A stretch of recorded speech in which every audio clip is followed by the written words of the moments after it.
이 시간 함께 기도하심으로 10월 31일 토요일 새벽 예배를 하나님 앞에 올려드리겠습니다. 하나님 감사합니다. 오늘도 어김없이 하나님 앞에 나아갈 수 있는 귀한 시간과 장소와 여건을 허락하여 주시니 참으로 감사를 드립니다. 매일 새벽마다 엎드림으로 주님 앞에 제단을 쌓는 모든 거룩한 주의 백성들과 가정 가운데에 살아계신 하나님의 은총이 가득 넘칠 수 있는 귀하고 복된 시간 될 수 있도록 은혜 베풀어 주시옵소서. 감사드리며 이제 화면을 보시면서 감사 특밤을 위한 공동 기도문으로 기도하겠습니다. 온라인 감사 특밤을 통해 우리 모두가 감사의 조건이 아닌 감사의 존재를 깨닫게 하여 주시고 주님을 향한 믿음과 기쁨이 회복되게 하여 주옵소서. 이번 감사 특밤에 오시는 모든 강사님들에게 성령 충만함을 주셔서 큰 은혜와 기쁨이 넘치는 영적 큰 잔치가 되게 하여 주옵소서. 우리 모두가 이번 온라인 감사 특밤을 통해 새로운 전도의 문을 열고 세상을 향해 환대하며 지역을 사랑으로 섬기는 선교적 교회의 길을 보여주게 하여 주옵소서. 예수님의 이름으로 기도드립니다. 아멘. 이 시간 찬송가 93장 예수는 나의 힘이요 함께 찬양하시겠습니다.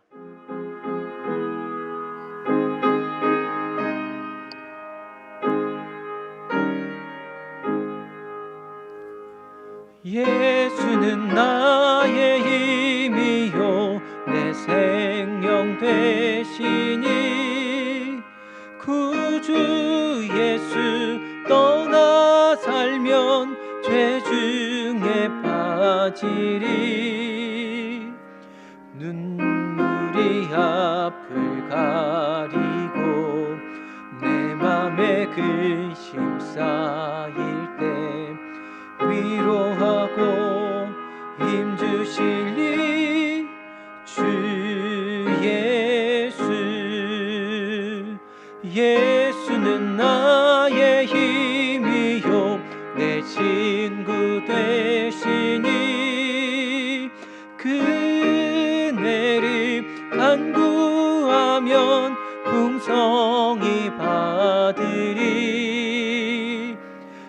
햇빛과 비를 주시니 추수할 곡식 많도다 귀한 열매 주시느니 주 예수 예수는 나의 힘이요 내 기쁨 되시니 그 명령을 준행하여 늘 충성하겠네 주야로 보호하시며 바른 길 가게 하시니 의지하고 따라갈리 주 예수 예수는 나의 힘이요 내 소망 되시니 이 세상을 떠나갈 때 본 영생 얻으리 한없는 복을 주시고 영원한 기쁨 주시니 나의 생명 나의 기쁨 주 예수 아멘. 하나님께서 이 새벽에 우리에게 주시는 말씀은 예레미야서 52장 24절부터 34절까지의 말씀입니다. 예레미야 52장 24절부터 34절까지의 말씀입니다. 이제 하나님의 말씀을 봉독하겠습니다. 사령관이 대제사장 스라야와 부제사장 스바냐와 성전 문지기 세 사람을 사로잡고 또 성 안에서 사람을 사로잡았으니 곧 군사를 거느린 지휘관 한 사람과 또 성중에서 만난 왕의 내시 7명과 군인을 감독하는 군 지휘관의 서기관 하나와 성 안에서 만난 평민 60명이라. 사령관 느부사라다는 그들을 사로잡아 림나에 있는 바벨론의 왕에게 나아가매 바벨론의 왕이 하마 땅 림나에서 다 쳐 죽였더라. 이와 같이 유다가 사로잡혀 본국에서 떠났더라.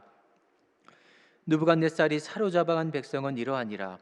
제7년에 유다인이 3023명이요 느부갓네살의 18째 해에 예루살렘에서 사로잡아간 자가 832명이요 느부갓네살의 제23년에 사령관 느부사라단이 사로잡아간 유다 사람이 745명이니 그 총수가 4600명이더라. 유다 왕 여호와긴이 사로잡혀간 지 37년 곧 바벨론의 에일모로닥 왕의 주기 원년 12둘째 달 25째 날 그가 유다의 여호와긴 왕의 머리를 들어주었고 감옥에서 풀어주었더라. 그에게 친절하게 말하고 그의 자리를 그와 함께 바벨론에 있는 왕들의 자리보다 높이고 그 죄수의 의복을 갈아입혔고 그의 평생 동안 항상 왕의 앞에서 먹게 하였으며 그가 날마다 쓸 것을 바벨론의 왕에게서 받는 정량이 있었고 죽는 날까지 곧 종신토록 받았더라. 이 말씀은 살아계신 하나님의 말씀입니다. 오늘도 각자의 처소에서 하나님 앞에 예배드리시는 모든 가정 가운데 또 삶 가운데에 살아계신 하나님의 은혜가 가득하시기를 간절히 축복합니다.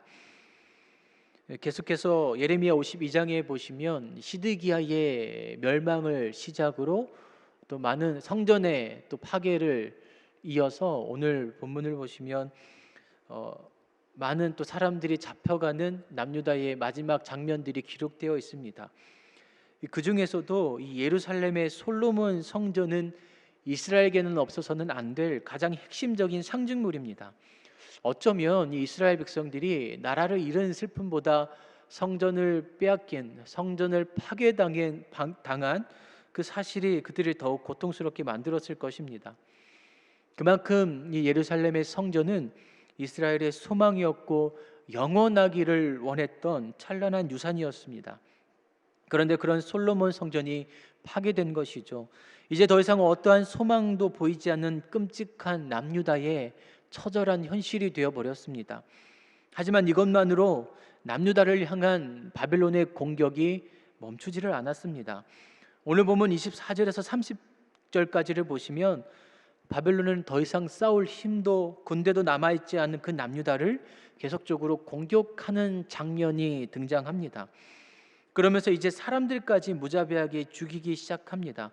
이 과정 중에 바벨론에 의해 죽임을 당한 사람들의 그 모습들, 그 계층들이 아주 다양합니다. 대제사장, 부제사장, 서기관, 성전 문지기, 군사 지휘관, 내시, 군인, 백성들까지 다양한 계층의 사람들이 붙잡혔고 끌려가 끝내 죽임을 당하게 됩니다. 여러분, 이 사실이 무엇을 의미하는 것일까요? 유다의 철저한 패망을 의미합니다. 망해도 철저하게 망했다는 것이죠.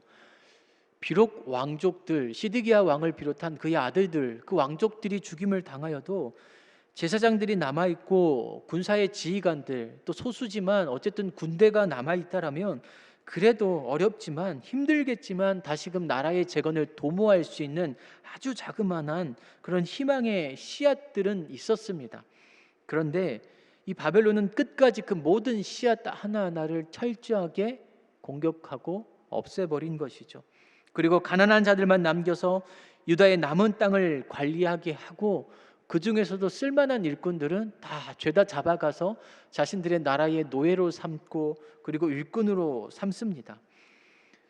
당시 세계 최강자였던 이 바벨론이 굳이 약소국 남유다를 향해 이렇게까지 해야 되나 싶을 정도로 바벨론은 철저하게 이 남유다를 멸망시켰습니다. 일반적인 세계사를 보면 매우 당연한 일이죠. 아무리 작은 나라라 할지라도 속국으로 삼을 때에 인정과 자비를 베푸는 나라는 그렇게 흔하지 않았습니다. 어쨌든 모두가 철저하게 그 나라의 모든 희망과 씨앗을 잘라버렸습니다. 그런데 우리는 잘 알고 있습니다. 이 남유다의 멸망이 바벨론의 심판이 아니라 바벨론을 통한 하나님의 심판이라는 사실을 이 예레미야서를 통해 끊임없이 들어왔습니다. 북이스라엘도 마찬가지이지만 남유다 또한 왜 이렇게까지 무너질 수밖에 없었던 것일까요? 여러 이유가 있을 것입니다. 그러나 결국 남유다는 하나님이 주신 그 언약의 약속과 예루살렘 성전은 붙들었는데 실제로 그 약속을 허락하신, 그 약속을 이루시는 성전의 참된 주인 되신 하나님은 붙들지 않았다라는 것입니다. 하나님과 이스라엘이 언약의 관계임은 분명합니다. 하지만 이스라엘은 약속의 권리는 행사하고 싶었습니다. 우리는 괜찮을 거야. 하나님의 백성이기 때문에 결코 멸망하지 않을 거야. 예루살렘 성전은 절대로 망하지, 파괴되지 않을 거야. 그런 권리는 행사하려고 했지만 자신들에게 주어진 의무는 전혀 지키지 않았습니다. 끊임없이 하나님께서 선지자를 통해 말씀하셨고 예레미야를 통해 끊임없이 말씀하셨음에도 불구하고 그들의 고집대로, 그들이 하고 싶은 대로 행하였습니다. 하나님께서 요구하시는 언약에 합당한 그 삶을 스스로 포기한 것이죠. 그런데 이것이 당시만의 일은 아닙니다. 오늘날에도 여전히 넘쳐나는 일들이라는 사실입니다. 그리고 우리에게서 얼마든지, 우리의 삶 속에서 얼마든지 찾을 수 있는 일입니다. 예레미야 7장을 보시면 하나님께서 예레미야를 통해 유다 사람들에게 분명하게 이렇게 얘기하셨습니다. 만군의 여호와 이스라엘의 하나님께서 이와 같이 말씀하시되 너희 길과 행위를 바르게 하라. 그리하면 내가 너희로 이곳에 살게 하리라.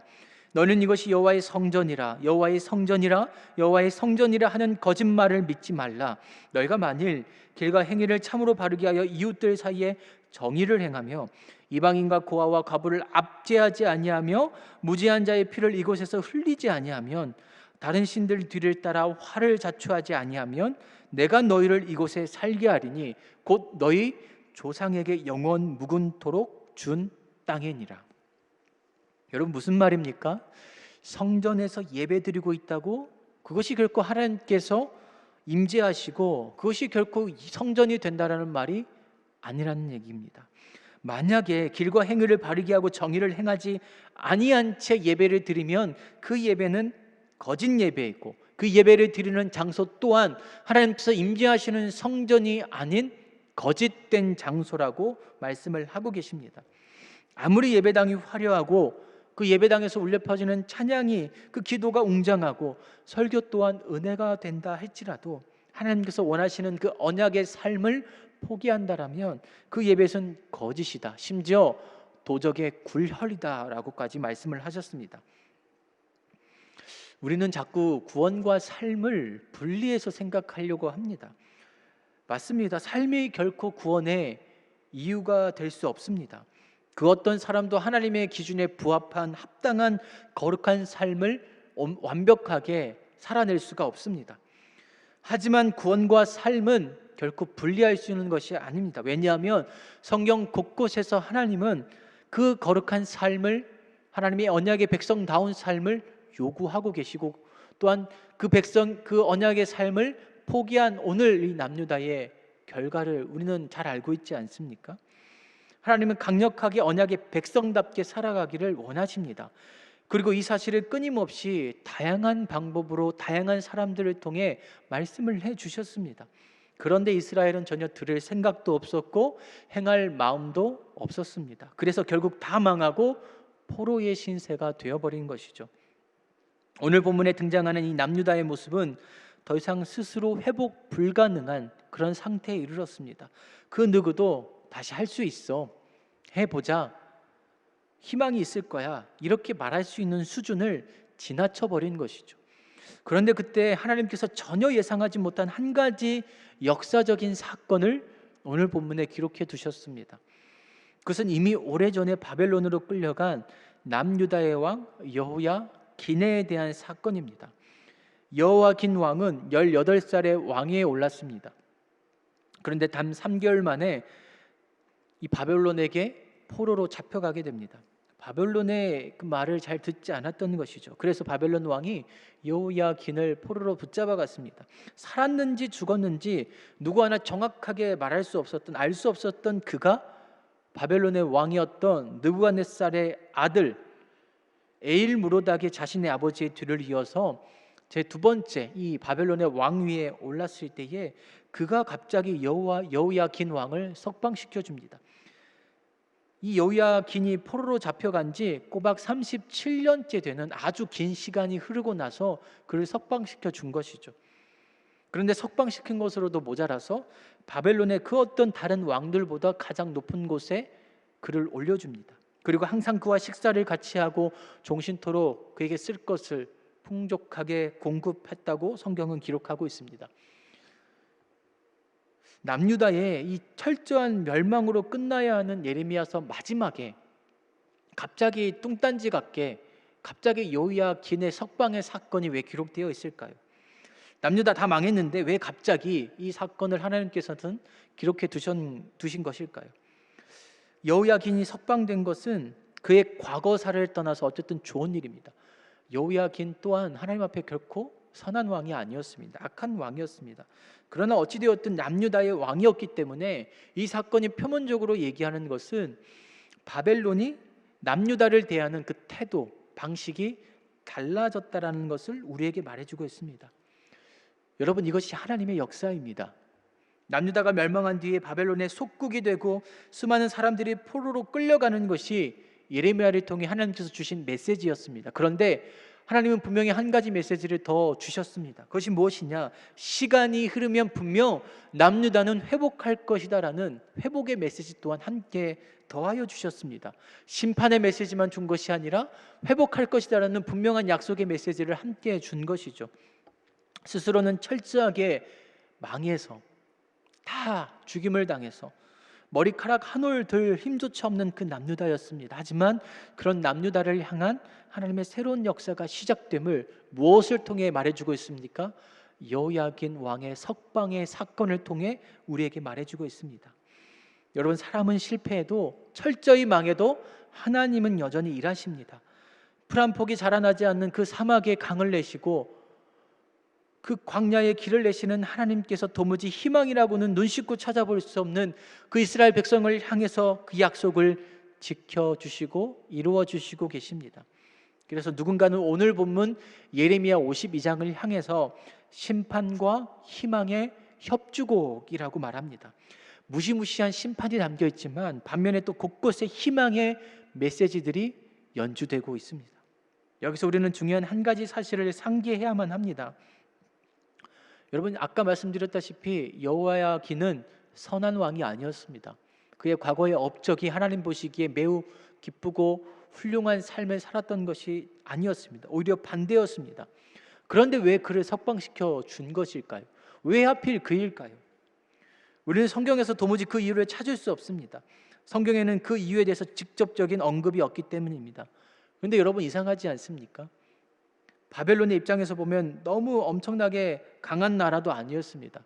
그냥 무시해도 좋을 아주 변방의 작은 속국, 그 남유다의 왕, 풀어줄 만한 어떠한 요소도 발견할 수 없는 그 남유다의 왕을 갑자기 37년이 지난 뒤에 석방시켜준 이유가 궁금하지 않으십니까?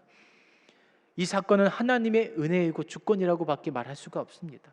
그리고 이것이 바로 하나님께서 일하시는 방법입니다.